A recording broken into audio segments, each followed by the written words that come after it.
My name is Trina Bawden-Smith, and I'm the founder and the director of the Yoga Therapy Institute, a leading provider of yoga therapy training and education.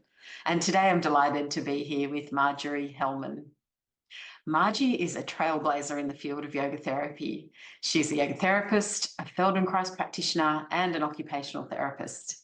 Margie has had a very interesting career in yoga therapy so far, which has included working in private practice, working at a leading cancer hospital conducting research, and working at the National Institute of Complementary Medicine.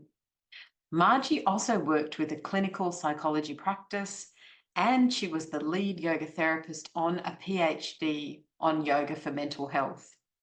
Margie has been teaching yoga for more than 20 years. She completed her yoga therapy training with us in 2012. So she's a graduate of our very first yoga therapy training. So welcome, Margie. My first question for you is, what do you love about working as a yoga therapist? Thanks, Trina. Yeah, I feel really blessed to have the work that I do as a yoga therapist because it's continually interesting. I'm continually learning and sort of adapting and changing the way that I work.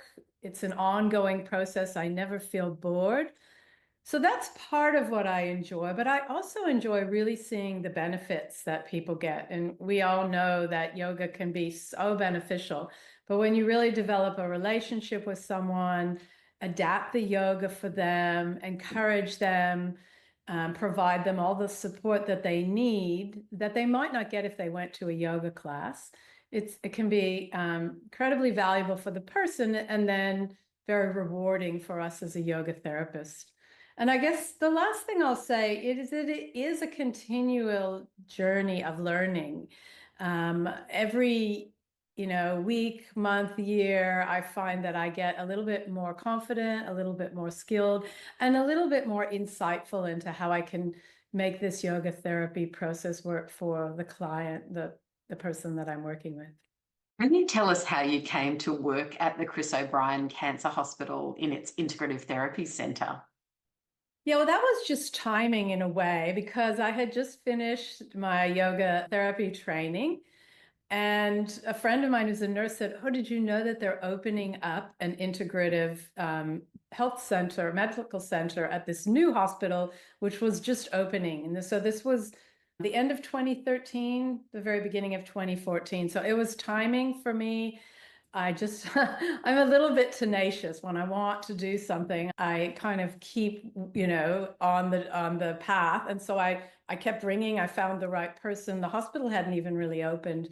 And I got onto the lady who was the director, and we met, and it was just a good fit for both of us. Margie, you've also been involved in lymphedema research. Can you tell us a bit about that?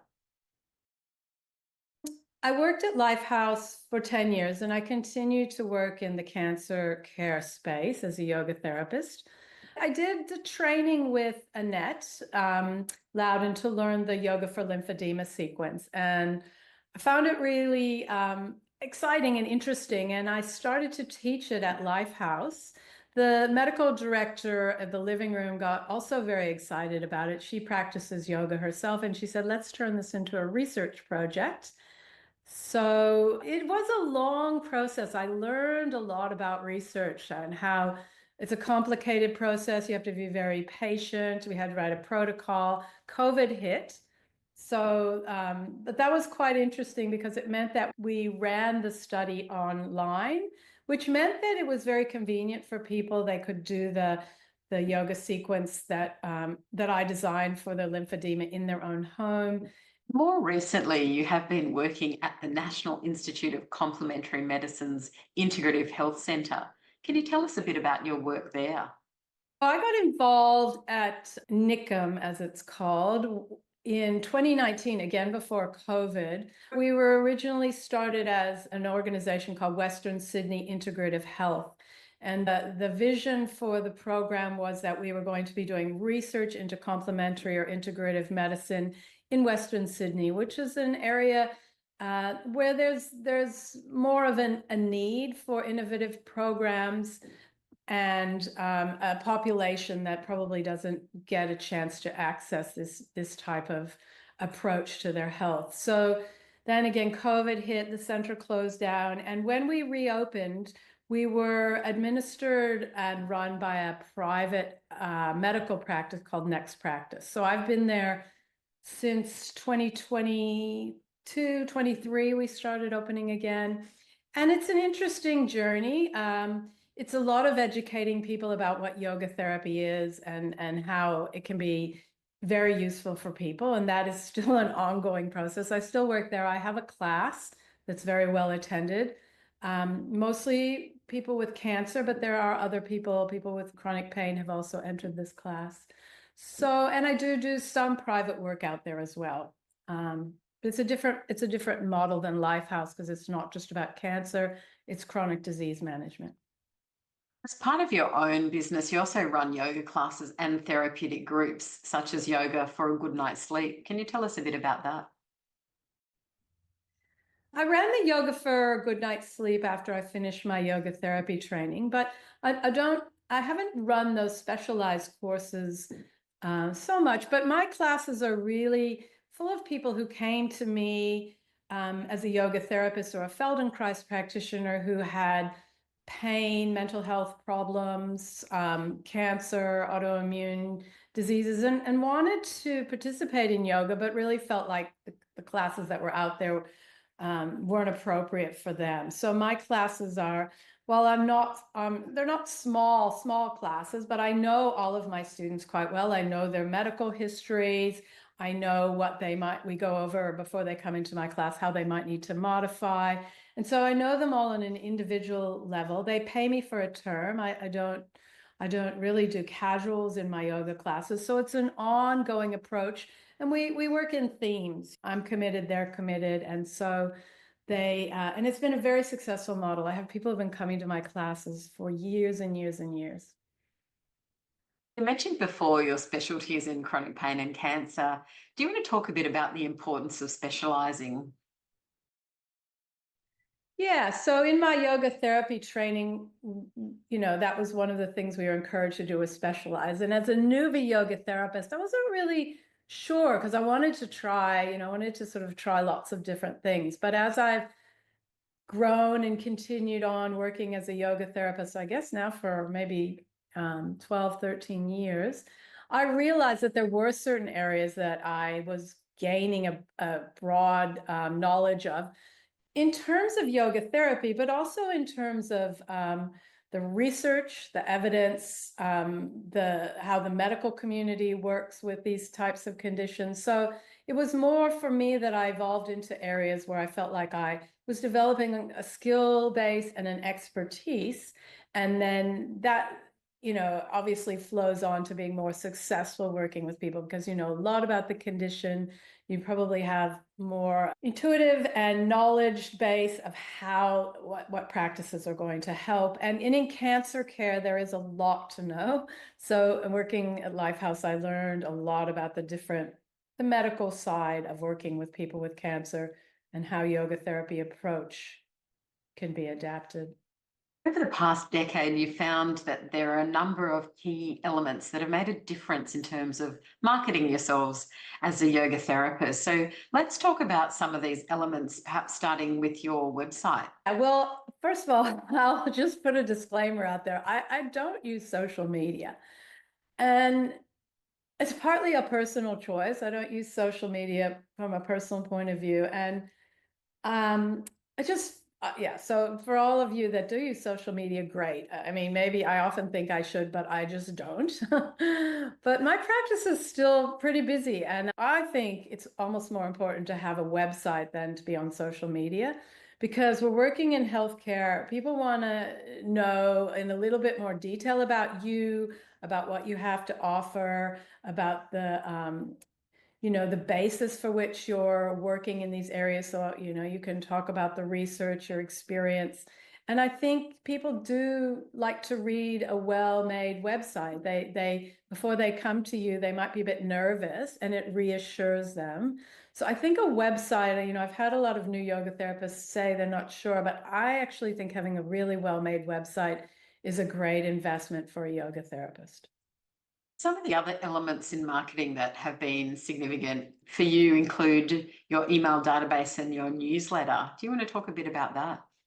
Yeah, so my email database and my newsletter are probably as important as my website, and they sort of build on each other. I suppose that I've been collecting with their permission, people's email addresses for years, because before I practiced yoga therapy, I was a Feldenkrais practitioner. So I already had a bit of an email list, but everybody that I see or that I come into contact with, I ask them if they would like to be put on my email list, and most people will say yes. So I send out a newsletter to those people on my list 4 times a year. But I take a bit of time and care to talk a little bit about something that's topical, a little bit about my own life, some ideas, an interesting article, and then encouraging people to come and see me. And the lady that designs my website say that I have a very high open rate compared to some of her other clients. People do seem to read that, and people have often told me, don't take me off your mailing list. So again, I think this is a great marketing tool. Takes a little bit of time, but I quite enjoy putting together a newsletter every few months. It feels like a good way to put myself out there. Thanks, Margie. And the other thing that we often talk about is building a referral network. Do you have any insights you can share about how to go about this? Yeah, so we all live in different communities, and we're all aware of different practitioners, perhaps doctors, physios, osteopaths, acupuncturists, naturopaths that we may have personal contact with. So if you have personal contact with someone, a health practitioner or psychologist that you think is likely to refer to you, well, really build on that relationship.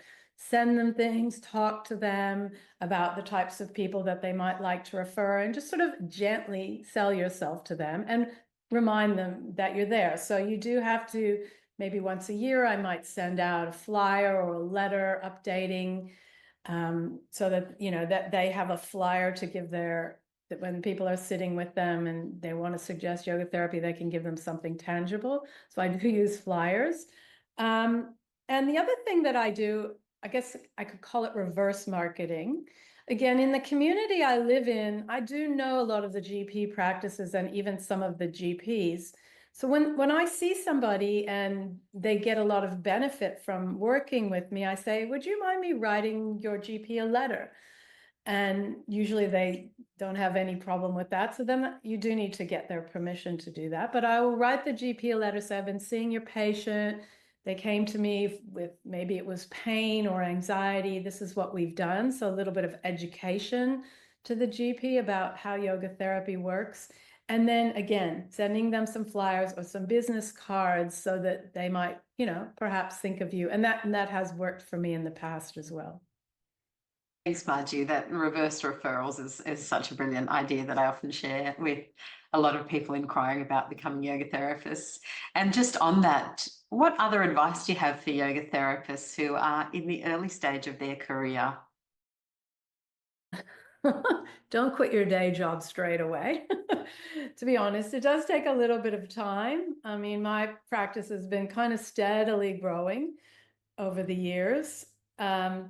So I think just to pace yourself, manage your expectations, and decide what you want to focus on. What advice would you give to a yoga teacher considering yoga therapy training? Yeah, well, I think if you're a yoga teacher and maybe you don't even necessarily want to work as a yoga therapist, but you might like to consider the training, there's many reasons for this. It will deepen your understanding of the nuances and the ways that we can use yoga. It'll open many more doors and options for you, looking at your yoga students with different conditions. Most people out there have an injury, or there's so many people with mental health issues, trauma history. So it will give you this different lens to look at whether you want to keep teaching group classes or working individually. Being a yoga teacher, we have to keep learning. We have to keep ourselves interested and engaged. And through the process of becoming a yoga therapist, it will open up so many doors and windows and ways of perceiving working as a yoga teacher that will keep you energized and enthusiastic, which I think is really important. We need to keep our own brain stimulated in terms of our work. Maybe I can put you on the spot and just also ask you a question about the Yoga Therapy Institute. So, Margie, you and I have known each other for a long time, and you've been a part of the Yoga Therapy Institute community. Have you got any feedback or comments on that journey so far? Yeah, well, it's been really amazing to watch, Trina, how you've grown this training, because when I did it at the beginning, it was quite small, and you have really expanded the depth, the breadth, the number of people. I know a lot of people now who have done your training and are out there working in different areas and have a lot of confidence and are, the more people that are out there trained as yoga therapists, the easier it's going to be for us to be accepted in the communities that we work in. But yeah, just that you've really been quite structured, professional, and expanded the program, the training, to the point where it's very diverse and very well, it's rigorous now. It's great. Well done. So much, Margie. You are a true inspiration, and your commitment and dedication to yoga therapy has been wonderful to witness over so many years. And I'm sure aspiring yoga therapists will find your journey uplifting. And I also want to thank you for opening so many doors for other yoga therapists in the work you do. Yeah, thanks, Trina. Look, I mean, I'm in my 60s now, and a lot of my friends are retiring, and I have no, I can see myself going on and on and on working as a yoga therapist, and that I don't feel bored or like I need to stop at any time in the future. So it's a sustainable profession if you can, once you get it working for you. So thank you for taking the time to chat to me about yoga therapy.